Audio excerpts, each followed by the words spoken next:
Aku deg-degan banget sih sebenarnya film mau tayang, tapi happy juga karena aku nggak sabar banget buat lihat hasilnya. Terus aku juga nggak sabar buat semua penonton melihat hasil dari Until Tomorrow ini juga gitu. Dan ya aku berharapnya sih semua orang suka dengan hasil karya yang dibuat dari hati ini ya, dan nyampe pesannya yang mau disampaikan dari film Until Tomorrow.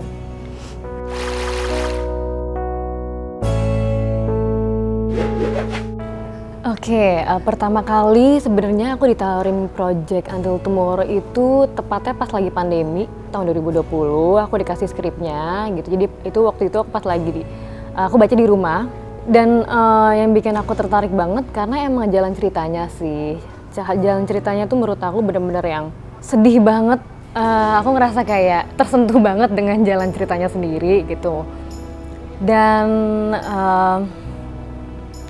walaupun sebenarnya banyak ya film tentang penyakit kanker ini atau tentang orang sakit yang pacaran tiba-tiba sakit. Cuman nggak tahu kenapa sebenarnya tuh aku pribadi kalau setiap project tuh selalu picky banget buat memilih project gitu. Tapi pas aku baca sinopsisnya dan aku ngerasa kayak terpanggil aja gitu buat peranin Sarah di Until Tomorrow ini gitu, karena menurut aku film Until Tomorrow ini lebih dari cuman kisah sedih-sedih doang, tapi ada pesan tersendiri yang mau kita sampaikan gitu. Jadi kayak dari perjuangan cintanya Sarah dan pasangannya, dari aku ngerasa juga privilege banget buat aku untuk memerankan karakter Sarah, karena gimana pun juga ya karakter Sarah kan itu mewakili perasaan dan kejadian yang nyata ya.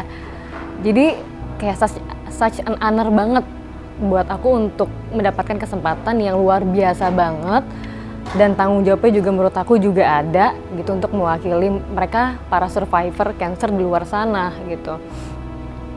Dan apalagi ini ceritanya juga menurut aku relate banget dengan kita semua ya. Pasti kalian juga ada yang pernah mengalami, mungkin teman kalian, saudara, keluarga yang punya struggle yang sama dengan karakter Sarah, atau punya masalah yang sama dengan si Haka pasangan Sarah ini. Gimana kalian menjaga orang yang kalian sayang, tapi tiba-tiba dia harus menjalani sebuah vonis atau penyakit yang nggak mudah untuk dilalui Sarah dan Haka itu sendiri gitu. Jadi itu sih yang bikin aku happy banget, tapi excited banget, tapi juga ada tantangan tersendiri juga untuk mengambil karakter Sarah ini sendiri gitu.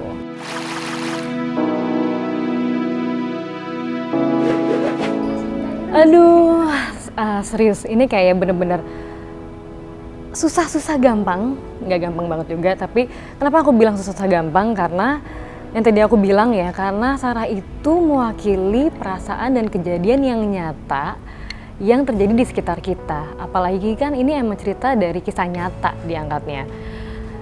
Jadi gimana caranya aku membawakan karakter Sarah ini seril mungkin, senyata mungkin, nggak berlebihan tapi nggak berkekurangan juga, cukup gitu untuk merepresentasikan para survivor cancer di luar sana gitu. Sampai aku tuh untuk memainkan karakter Sarah ini sendiri, aku tuh sampai diskusi ke para survivor di luar sana yang aku kenal deket sebenarnya, untuk menanyakan keluh kesah mereka gitu, apa struggle-nya mereka, apa harapannya mereka gitu buat hidup mereka, buat diri mereka, buat orang-orang sekitar yang dia cintai gitu, apa sih perasaannya. Terus sejujurnya aku belajar banyak banget nih dari karakter ini sama orang-orang yang aku diskusiin gitu, para survivor yang di luar sana. Aku tuh amazed dengan fighting spirit mereka sih. Mereka tuh bener-bener yang untuk menjalani hidup mereka yang gak mudah dengan penyakit mereka yang itu bisa dibilang sakit banget dan kita gak tahu perasaannya gimana gitu ya. Tapi mereka masih bisa punya semangat hidup yang gitu kuat, mereka masih bisa memikirkan orang-orang yang mereka cintai di sekitarnya untuk gak ngerepotin mereka semua. Itu yang bikin aku kayak gila segitunya gitu. Kayak aku nggak tahu sih kalau aku tiba-tiba dapat pengalaman seperti mereka ya, apakah aku akan benar-benar kuat seperti mereka atau enggak gitu. Tapi makanya tadi aku juga sempat bilang ini privilege buat aku karena aku bisa merasakan apa yang mereka rasakan tanpa harus melalui kejadian itu gitu. Dan di karakter Sarah aku juga belajar untuk belajar untuk mengalahkan ego sendiri sih, kayak belajar untuk mengalahkan ego sendiri, belajar untuk tetap sabar, tetap semangat, tetap ikhlas untuk menjalani hidup dan melewati tantangan yang nggak mudah buat dia. Dan yang aku rasakan waktu aku membawa Sarah tuh lebih ke ternyata tuh berat loh, gimana caranya aku di tengah-tengah sakitnya aku gitu harus tetap strong, tetap kuat buat orang-orang yang aku sayangin. Itu benar-benar kerasa banget pas aku ngebawain karakter Sarah. Tapi yang surprisingly-nya juga yang aku rasakan pas aku membawa karakter Sarah adalah karakter Sarah ini tuh bisa hidup, bisa kuat menjalani. Aku jadi pengen nangis ya. Karakter Sarah ini tuh bisa kuat menjalani hari-hari dia tuh karena cinta dan kasih sayang.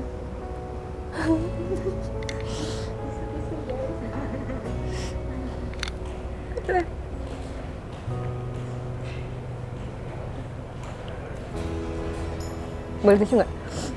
Soalnya aku habis kehilangan 2 orang.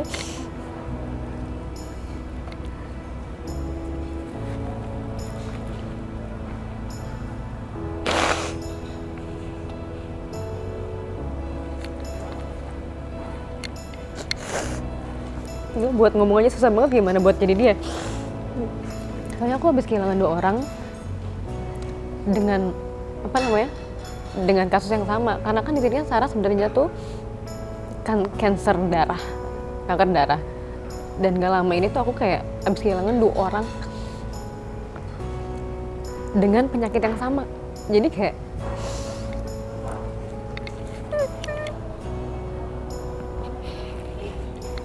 aduh, sorry banget.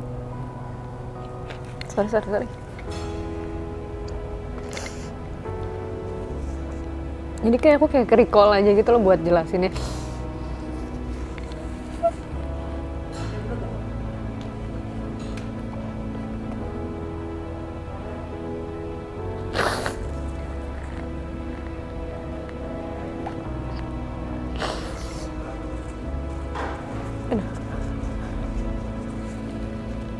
Aku kaget banget sih, maksudnya kayak di saat aku lagi ngebawain si film ini, kejadian itu kejadian gitu.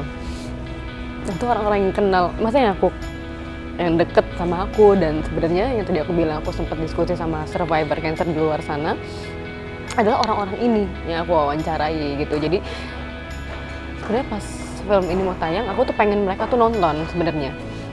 Kayak thank you banget udah kayak membantu karakter Sarah ini buat hidup. Tapi kayak sebelum filmnya tayang, mereka malah udah gak ada duluan.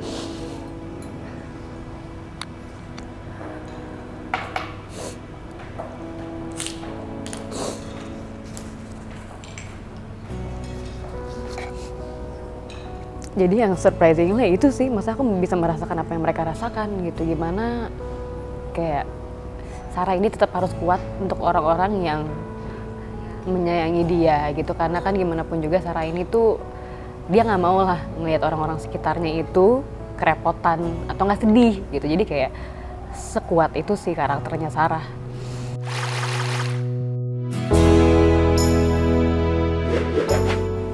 Oke. Jadi kalau sama Mas Alan Tito sendiri sebenarnya aku baru ketemu pas lagi ada acara bareng sih yang preskon Until Tomorrow juga gitu. Karena sebenarnya film Until Tomorrow ini tuh bukan film atau biografi tentang kehidupan mereka. Kenapa kita mengangkat kisah hidupnya Mas Alan Tito sama almarhum istrinya? Karena bisa dibilang film Until Tomorrow ini memiliki kesamaan yang lumayan banyak sama kisah hidupnya gitu. Tapi kalau mau dibilang film Until Tomorrow ini itu adalah inspirasi dari banyak kejadian orang di luar sana yang mengalami kisah seperti Until Tomorrow ini. Seperti itu.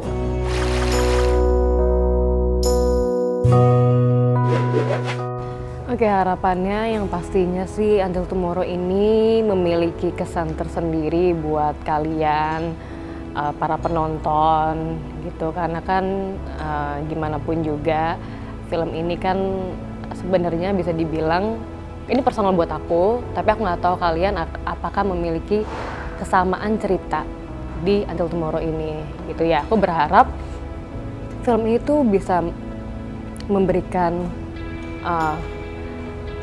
pesan tersendiri, kesan tersendiri, dan harapan buat kalian juga gitu ke depannya. Dan ya semoga sih kalian juga bisa menikmati setiap adegan atau setiap scene yang Until Tomorrow tawarkan, karena ya gimana pun juga ini karya yang kita buat dari hati untuk kalian. Halo anak bioskop, aku Clara Bernadette. Jangan lupa saksikan film Until Tomorrow yang akan tayang 29 September 2022 di Cinepolis.